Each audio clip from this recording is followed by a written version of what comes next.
আল্লাহ যদি পরীক্ষা করতেছে করুক, দেখি কি পর্যন্ত আমি ধৈর্য ধরতে পারি, আল্লাহ আমার কত কষ্ট দিতে পারে। অবশ্যই কষ্ট করতে, অবশ্যই এর পিছনে ভালো কিছু অবশ্যই আছে। আচ্ছা, একটু যদি স্কিপ করে প্রশ্ন করি, সেটা হচ্ছে আপনার মেয়ের সাথে আপনার সাথে সম্পর্ক তো খুব ভালো। হ্যাঁ, আচ্ছা, আপনার এই মেয়ে আসলে কার কাছে আছে এখন? আর আম্মুর কাছে আছে। আম্মুর কাছে আছে। আম্মু বাইরে, মানে আপনার থেকে একটু দূরে আছে?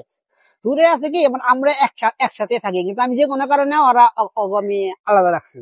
আচ্ছা আচ্ছা, আলাদা রাখে, মানে ফ্যামিলি প্রবলেমের কারণে একটু আলাদা রেখেছেন। আমি তো আমার বাসা থাকি, কথা তো সবসময় হচ্ছে। হ্যাঁ, কথা সবসময় হয়। আচ্ছা, আপনি মেয়েকে এই মুহূর্তে খুব মিস করছেন। হ্যাঁ, আপনি আমার ইমোশন দেখলে তো বুঝতে পারছেন। সেটাই। তো আমি থাকি না আমার বাসায়, হয়তো আশা করি বাসায় তো জানেন আমি কাজে গেছি, আমার এখন যে অবস্থাটা, এই অবস্থা আমি কারো কাছ থেকে কাজ চাইতে আমার লজ্জা লাগে। যদিও কাজ, মানুষ বলে যে কাজের মতো লজ্জা নাই, ছোট বড় নাই, তারপরও একটা জায়গা থেকে আবার আরেকটা জায়গায় যাওয়া, যেখানে আমি আগে মার্কেটে গেতাম আমার সবাই এক ধরনের সম্মান করতো, ওখানে যা আমি কাজ করি, আমার একটা কাজ তখন সম্পর্কটা একটু লাগে, নিজের মতো লাগে। তো এই আর কি, আমার বেশি কষ্ট লাগে মেয়েটার লাগে, খারাপ লাগে, মেয়েটার জন্য বেশি খারাপ লাগে। আসলে আমার মনে হয় যে আপনার এই যে খারাপ লাগার যে জায়গাটা, এটা আমার মনে হয় যে ফিনান্সিয়াল প্রবলেমের কারণে আজকে মেয়ে একটু দূরে।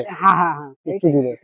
আচ্ছা আচ্ছা আচ্ছা আচ্ছা, আপনার ফ্যামিলিতে এখন বর্তমানে আপনি কি একাই আছেন? না, আমি বাবা মার সাথে থাকি। বাবা মার সাথে থাকেন? আমি আইছি আপনার প্রায় মাসখানেক হবে। আচ্ছা, কোথায় ছিলেন এর আগে? আমি ছিলাম নাই বলি এটা। আচ্ছা, স্কিপ করতে যাচ্ছেন। আচ্ছা, ঠিক আছে। প্রিয় দর্শক,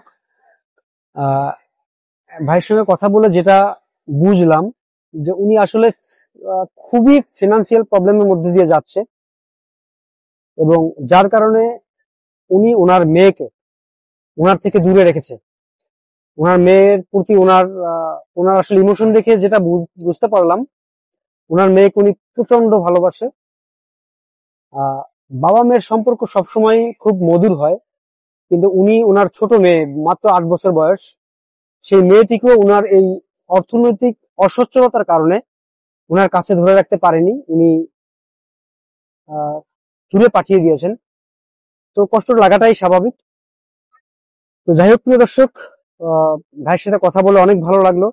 তো আরেকটু যদি প্রশ্ন করি ভাই আপনাকে, সেটা হচ্ছে বর্তমান যে সময়টা, এই সময়টা আপনার কাছে কেমন লাগতেছে? মানে আপনার ফ্যামিলিতে তো এখন আপাতত কাছে নিজের বলতে তো বাবা মা ছাড়া কেউ নাই, এখন আপনি আসলে কিভাবে কাটাচ্ছেন দিনগুলো? এখন খুবই কষ্টে কাটতেছে, খুবই কষ্টে কাটতেছে, শূন্যতায় কাটতেছে। মানে যেখানে যায় সেখানে শুধু হাহাকার, আর শুধু মেয়ের কথাই শুধু মনে পড়ে। মুখে আপনার হাসি মাশাআল্লাহ লেগেই আছে, কিন্তু ভিতরটা তো আসলে অনেক কষ্ট। আমি আমার মেয়েকে নিয়ে, মনে করেন এমন কোন জায়গা বাদ নাই ঢাকা শহরে আমি আমার মেয়ের না করছি, যে কোনো সব জায়গায়, কিন্তু যে কোনো কারণে বললামই তো মাঝখানে আমার থেকে দূরে আছে। খুব চঞ্চল মেয়েটা আর কি।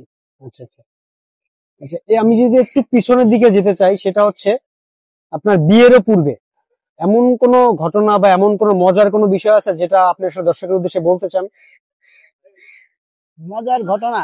বিয়ের পূর্বে, আপনার বিয়ের পূর্বে যখন আপনি সিঙ্গেল ছিলেন, মজার ঘটনা তো বন্ধু বান্ধব নিয়ে তো অনেকই, যেমন একটা যদি শেয়ার করতেন, যেটা বলা যায়, যেটা বললে আসলে অনেক মানুষ এন্টারটেইন হবে, আনন্দ পাবে। এখন ঠিক মনে পড়তেছে না, মজার ঘটনা অনেক আছে। ঘটনা যেহেতু আমি স্থানীয় ঢাকার মানুষ, আমার অনেক অনেক মজার ঘটনা আছে, কিন্তু এখন ঠিক কোনটা থেকে কোনটা বলবো একটা জাস্ট মনে করতে পারেন কিনা একটা মজার ঘটনা? বলতে কি, মজার ঘটনা তো অনেক আছে, তো একটা বলি আপনাকে। তো আমি যখন আমার ওয়াইফকে যখন আমি পছন্দ করতাম, আচ্ছা আচ্ছা, তো একদিন ঈদের মধ্যে